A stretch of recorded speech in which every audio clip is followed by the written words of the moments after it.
In depreciation, we will discuss the following topics: accrual concept, definitions, accounting for depreciation, ledger accounts, methods of depreciation. Accrual concept. According to accrual concept, every transaction should be recorded in the year in which they occur, irrespective of whether the actual cash for that transaction is received or not.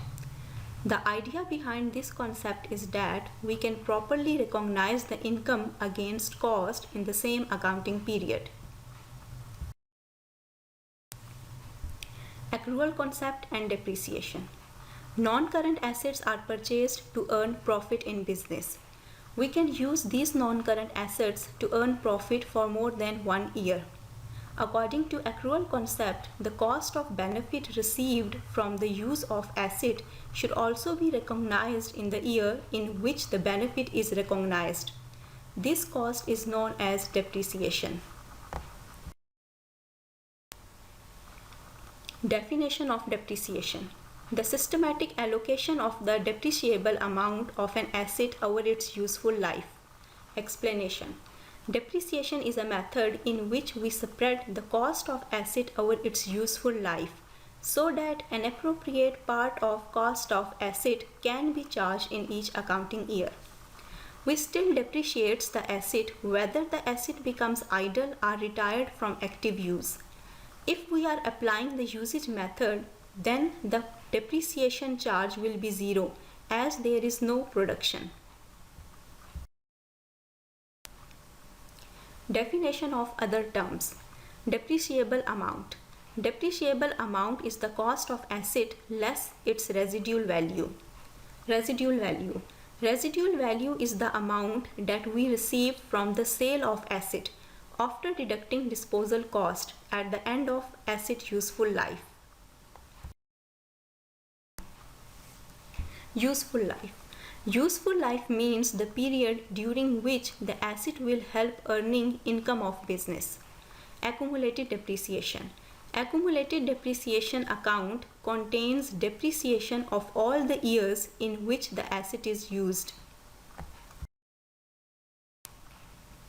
Accounting for depreciation. Entry for depreciation. Depreciation expense account debit, accumulated depreciation account credit.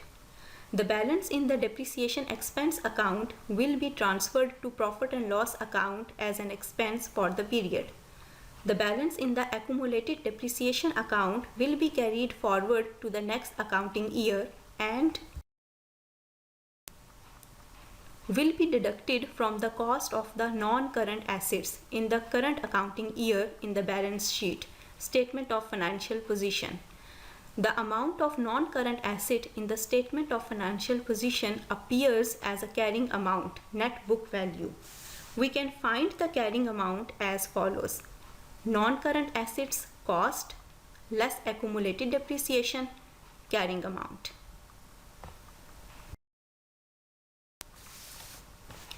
Ledger accounts for non-current assets and accumulated depreciation. In business, we have different types of non-current assets. For example, land and building, machinery, office equipment, etc. We will make a separate ledger account for each non-current asset and also a separate accumulated depreciation account for each non-current asset.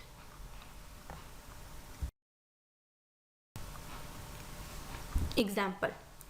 An item of equipment cost rupees 40,000 at the beginning of the year 1. It has an expected life of 5 years. The annual depreciation charge is rupees 8,000. Calculate the following ledger accounts for year 1 and 2 and calculate the carrying amount of the asset at the end of each period. Equipment account, accumulated depreciation of equipment account, depreciation of equipment account. Ledger accounts for first year. Equipment account. When we purchase an asset, we make an entry asset account debit, cash or creditor account credit. If we purchase asset on cash, then cash account will credit. And if we make a credit purchase, then creditor account will credit. In first year, we have debit the equipment account by cash or creditor by 40,000. At the end of accounting year, the balance of 40,000 will be carried forward to the next accounting year as brought forward balance of rupees 40,000. The written explanation of these ledger accounts are also given on next slide.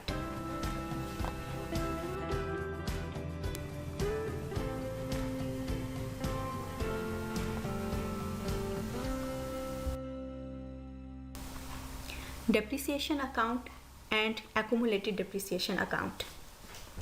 At the end of first accounting year, we will take a depreciation on asset equipment. In our question above, depreciation of rupees 8,000 is given.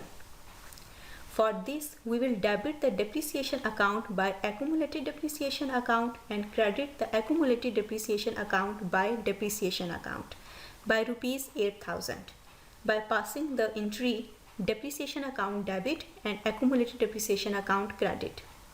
The balance of depreciation account is transferred to profit and loss account by passing the entry profit and loss account debit, depreciation account credit.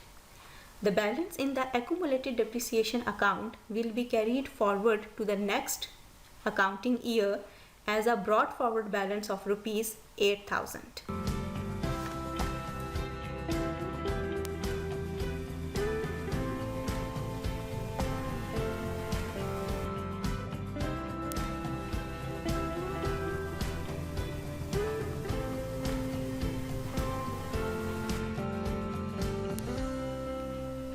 Carrying amount of asset after first year. When we deduct the amount of accumulated depreciation of rupees 8,000 from the cost of the asset equipment rupees 40,000, we will get the carrying amount of asset rupees 32,000.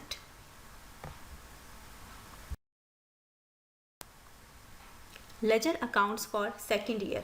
Equipment account. In second year, in asset equipment account, our brought forward balance is rupees 40,000. At the end of second year, this balance of 40,000 will be carried forward to the third year as brought forward balance of rupees 40,000. Because we have not purchased any new equipment or sold the old one, so the balance in this account remains the same.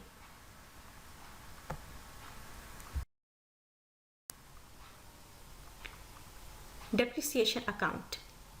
In second year, we will again debit the depreciation account by accumulated depreciation account by rupees 8,000.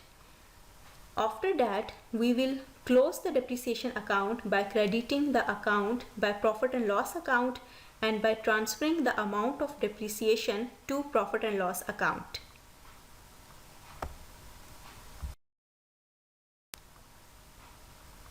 Accumulated depreciation account. In second year, in accumulated depreciation account, we have a brought forward balance of rupees 8,000. In second year, we will again credit the accumulated depreciation account by depreciation account by rupees 8,000. At the end of second year, the brought forward balance and the current depreciation balance will add up and it becomes 16,000. And now this 16,000 will be carried forward to the third accounting year.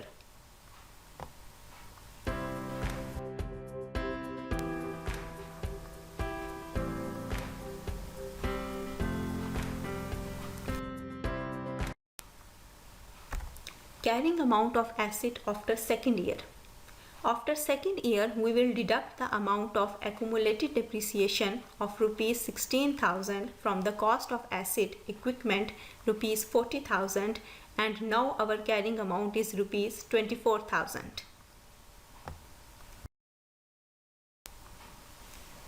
Methods of depreciation. Straight line method. Our first method of depreciation is a straight line method. In straight line method, the depreciation for each accounting year will be same over the asset useful life. The formula of straight line method is depreciation charge for the year is equal to cost of asset less expected residual value divided by expected useful life. Example: an equipment cost rupees 3 lakh has a useful life of 5 years and its residual value is 50,000. Find the depreciation for the year.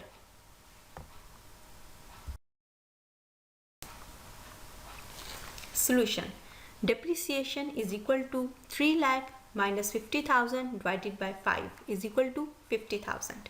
Straight line method, mid-year acquisition. Sometimes we do not purchase an asset at the start of the year, rather we purchase it at the mid of the year or at the end of the year. And the examiner tells us, instead of taking the full year depreciation, take the depreciation from the month of asset acquisition. We will illustrate this problem with example. Example: a machine cost rupees 3 lakh has a useful life of 5 years and its residual value is 50,000. The machine was bought on the 1st September and the company has a 31st December year end. Find the depreciation for the first year. Solution: depreciation is equal to 3 lakh minus 50,000 divided by 5 multiplied by 4 divided by 12 is equal to 16,667. In this example, we have just taken the 4-month depreciation, September, October, November and December, as we have acquired the asset from 1st September. 4 is the number of months we acquired the asset and 12 is the total number of months for the year.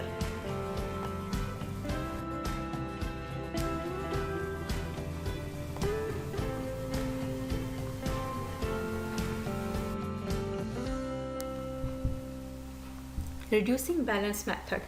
Our second method of depreciation is reducing balance method. In reducing balance method, we calculate the depreciation by multiplying the fixed percentage with the carrying amount of asset at the start of the year.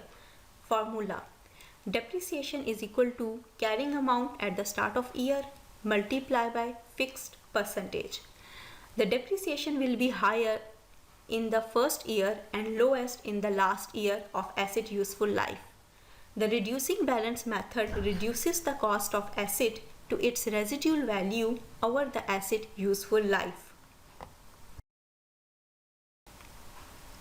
Example: we purchase a machinery for cash rupees 50,000 and its useful life is 5 years. Rate of depreciation is 20%. Solution: in first column, we have written the year's asset useful life. In second column, the carrying amount of asset at the start of the year. Third column is for depreciation and in fourth column, we are taking the carrying amount of asset at the end of the year. In first year, the carrying amount of asset is 50,000, its cost.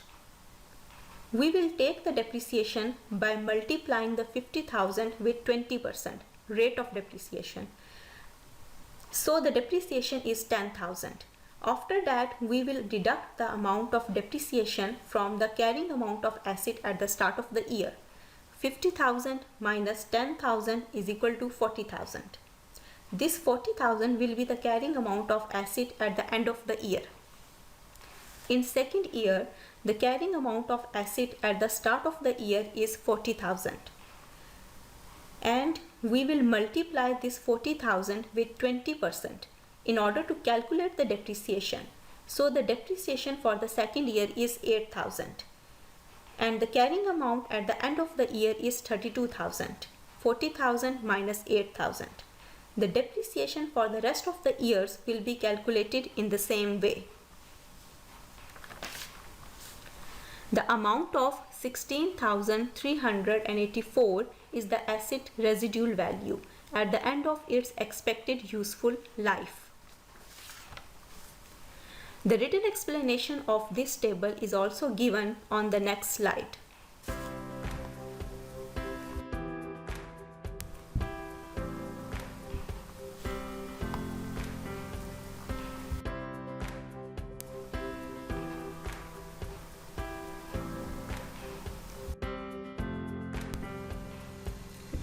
Calculation of reducing balance rate. Mostly the reducing balance rate is given, but if the rate is not given, we can calculate the rate by using the following formula. X is equal to a nth root residual value divided by cost minus 1, where X is equal to the reducing balance percentage, N is equal to expected useful life. Example: an asset costs rupees 20,000 and has a residual value of 4,000 and its useful life is 5 years. Find the reducing balance rate. Solution: X is equal to a nth root residual value divided by cost minus 1 is equal to fifth root 4,000 divided by 20,000 minus 1 is equal to 0.275 or 27.5%. Now we can use this reducing balance percentage in order to calculate the depreciation for 5 years, as I have explained in previous example. Sum of the digits method. Our third method of depreciation is sum of the digits method. In sum of the digit method, depreciation is calculated by multiplying the depreciable amount by a fraction. The numerator of the fraction is the remaining life of the asset at the start of the period, and the denominator is the sum of all the years useful life at the start of the ownership. The depreciation charge will be highest in the first year and lowest in the final year. The formula to calculate the sum of digits is as follows. Sum of digits is equal to n plus 1 divided by 2, where n is equal to the useful life at the start of ownership. Example: a machine costs rupees 2 lakh and has a useful life of 5 years. Calculate depreciation by using the sum of the digit method. Solution: this method has 2 steps. Step 1. Calculate sum of digits, the denominator in fraction. We have calculated it by adding all the years.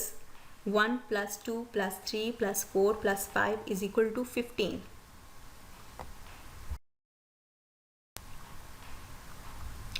We can also calculate the sum of digits by using formula.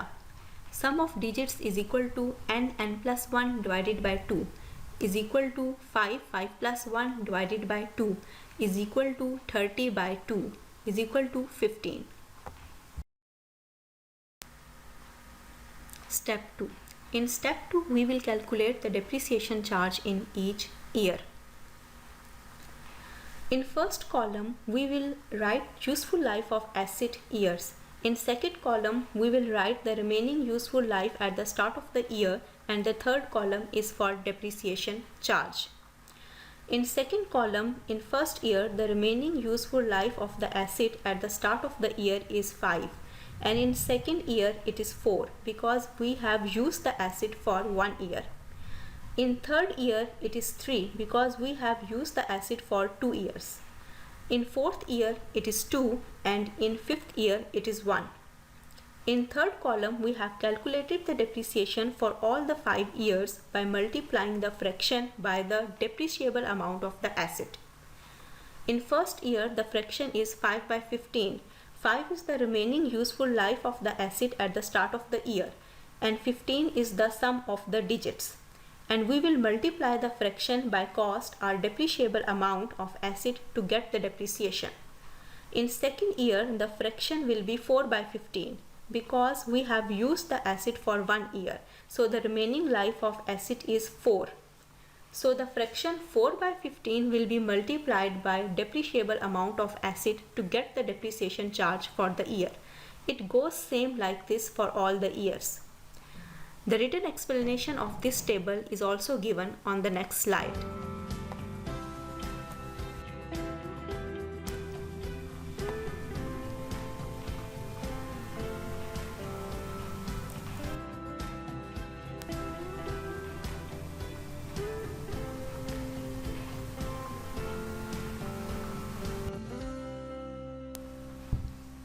Number of units produced method. Our fourth method of depreciation is number of units produced method. In this method, the useful life of an asset is expressed in terms of its expected total output. The depreciation is calculated based on actual output. Formula: depreciation charge is equal to cost of asset less expected residual value divided by expected total output of asset over its life multiplied by output this year. Example: a machine costs rupees 4 lakh. It is expected to produce 50 lakh units over its useful life. 47,850 units were made in the first year of production. Calculate depreciation for the year. Solution: depreciation is equal to 4 lakh divided by 50 lakh multiplied by 47,850 is equal to 3,828. In this method, we just have to put the figures in the formula to calculate the depreciation. Cost is given, which is 4 lakh, expected total output is 50 lakh units, and output for the year is 47,850 units. After putting these figures in the formula, we will get the depreciation for the year, that is 3,828.